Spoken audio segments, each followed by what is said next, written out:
Hello everyone, this is Peak Entertainment and we are back again, and here now we have a review of Godzilla vs Kong. The epic monster smash up has recently released in cinemas, and on the 31st of March it now was released on HBO Max as well. Now this will be a non-spoiler review of the movie. I will of course provide my spoiler review shortly afterwards, so keep a lookout for that. Now Godzilla vs Kong of course is the coming together of the two iconic monster characters throughout the history of cinema, and it's the latest entry within this Godzilla stroke Kong universe, if you like, of movies. This started off in 2014 with the Gareth Edwards movie Godzilla. Later on we had Kong Skull Island in 2017, and shortly after that in 2019 we had Godzilla King of Monsters. Now this was anticipated massively amongst audiences because following the huge history of movies involving Godzilla and Kong, this is the first time they have both appeared on screen together at the same time. Very similar to what we saw of course with Batman vs Superman, and I will comment on that later on as well. So there was much excitement and anticipation for this movie. Now, as well as the titular characters in lead role, we of course have the cast of actors involving Alexander Skarsgård, Rebecca Hall, Isa Gonzalez and Millie Bobby Brown.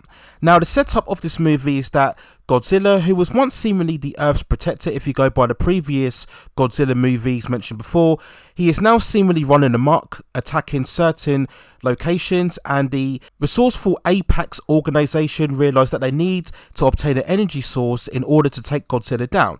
But in order to do this, they need to use Kong in order to gain access, because there have been previous attempts to enter this zone or source of energy. A lot of scientists have died in the past trying to obtain it, so Kong they deem is the only being powerful enough to enter this zone where they can use to obtain the energy source. They then feel they will have enough resources to then take down Godzilla. Now overall, Godzilla and Kong, I feel it was a very entertaining and super action packed, highly spectacular movie.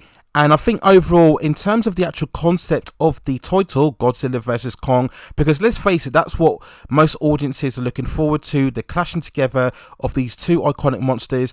In terms of that concept, I think it did deliver. I have to say, first and foremost, the CGI and the effects for the most part were absolutely outstanding. There is never one moment of doubt when you were looking at the CGI rendering of these two characters. They've never before looked as most lifelike on screen as what they have on here. They are very fluid, very animated, and very convincing when put together on screen. And the fight sequences themselves, I think, were handled very well, and for the most part were surprisingly very coherent. The tendency and nowadays for a lot of these blockbuster movies is that they do overload in terms of the shaky cam and the quick cut edits and the close-ups, so at times it can make it very difficult to actually visualize what's going on. I think that is something that was very telling, I think, in the previous Godzilla movies as well, but that's not the case here.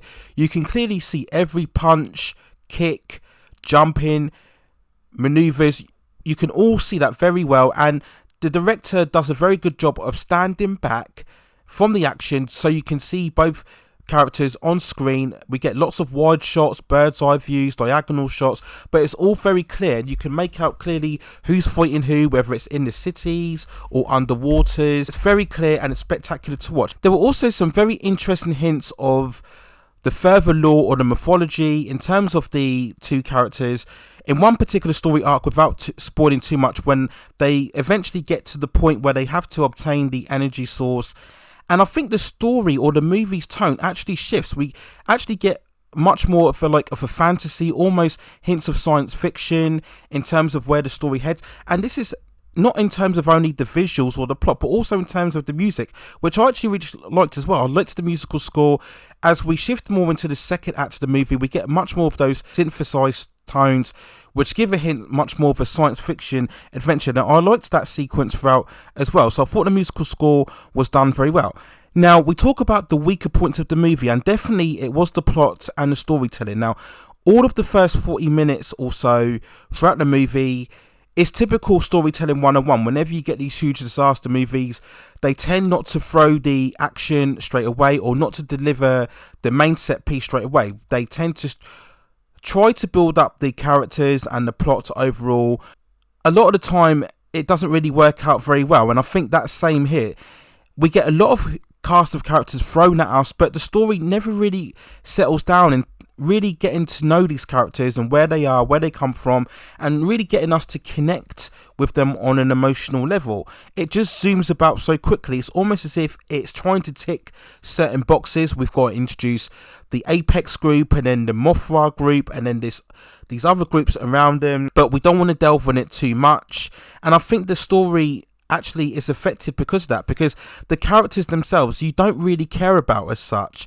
And I think the terms of the story as well, there are certain gaps in logic in terms of what happens, and I think this is particularly within the second act. There are certain aspects that happen throughout this movie and you're kind of sitting there thinking, why is that happening? How did that happen? That doesn't really tie in, or that doesn't really make sense. Now, I'm not saying that we have to have a huge philosophical meaning, because at the end of the day, let's face it, we are all here just to watch Godzilla and Kong fight each other. But I still think you need to have a basic premise that is set up to where you can justify the story, justify the conflict, and that's one big massive issue.